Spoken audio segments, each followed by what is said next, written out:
Main road Navalnagar 9 નો રહેવાસી, Rajkot Malviya police station વિસ્તાર અને વોર્ડ નંબર 12 ત્યાંનો રહેવાસી હું. જૂની અદાવતના કારણે મારી ગાડી, એક 4 વ્હીલ સ્વિફ્ટ, એક એક્ટિવા અને એક ઇલેક્ટ્રિક બાઇક, આ 3 ગાડી સળગાવી નાખી વહેલી સવારે 3 વાગે 2:39.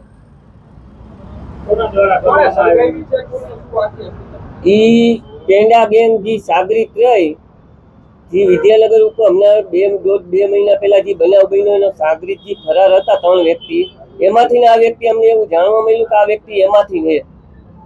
આનું નામ ફોનલી ઉર્ફે યશભાઈ રસિકભાઈ મકરાણીયા એવું નામ છે. અને ગાડી સળગાવીને પોલીસ સ્ટેશનમાં ભાઈ હાજર થઈ ગયા કે મેં જ ગાડી સળગાવી. અમે અહીંયા ગયા પોલીસ સ્ટેશન, અમને રાતે ગઈ 3 વાગે અમને ધાક ધમકી મારી. અત્યારે અમે પીઆઈ સાહેબને પાછું નિવેદન આપ્યું અને રજૂઆત કરી. એટલે અમારી અત્યારે ફરિયાદ લીધી છે, પણ અમારી એવી માંગ છે કે આ લોકોની સરભરા થવી જોઈએ કે અત્યારે અમે બંને ભાઈ યુવા ભાજપમાં થઈ અને અમારે જો આમાં સેફ નથી તો આમ પબ્લિક ક્યાંથી સેફ હોય?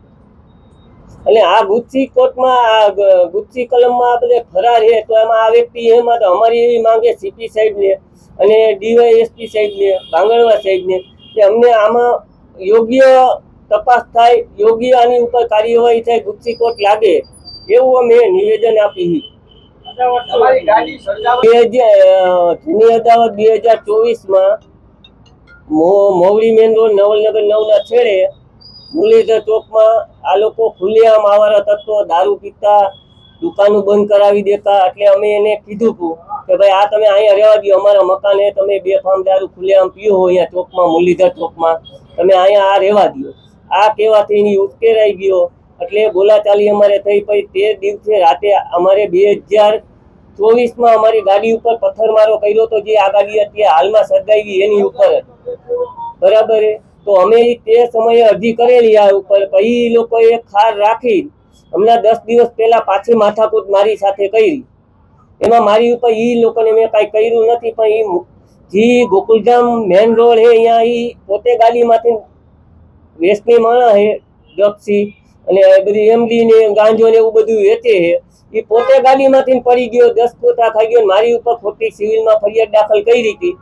તો એ બનાવને લઈને ગઈ રાતે મારી ઘર પાસે રાતે 2:39 આવ્યો અને મારી ગાડી સળગાવી. એક સ્વિફ્ટ ગાડી, એક એક્ટિવા અને એક ઇલેક્ટ્રિક બાઇક, આ 3 ગાડી સળગાવી નાખી. એટલે અમે અત્યારે ફરિયાદ કરેલી, પણ યોગ્ય જો તપાસ નહીં થાય તો અમે સીપી સાહેબને અને ડીવાયએસપી સાહેબ ભાંગરવા સાહેબને અમે આવેદન દેવા 200 થી 400 વ્યક્તિ અમે આવેદન દેવા જાશું. એવું અમારે યોગ્ય જો આની તપાસ થાય અમે એવું ઈચ્છીએ છીએ.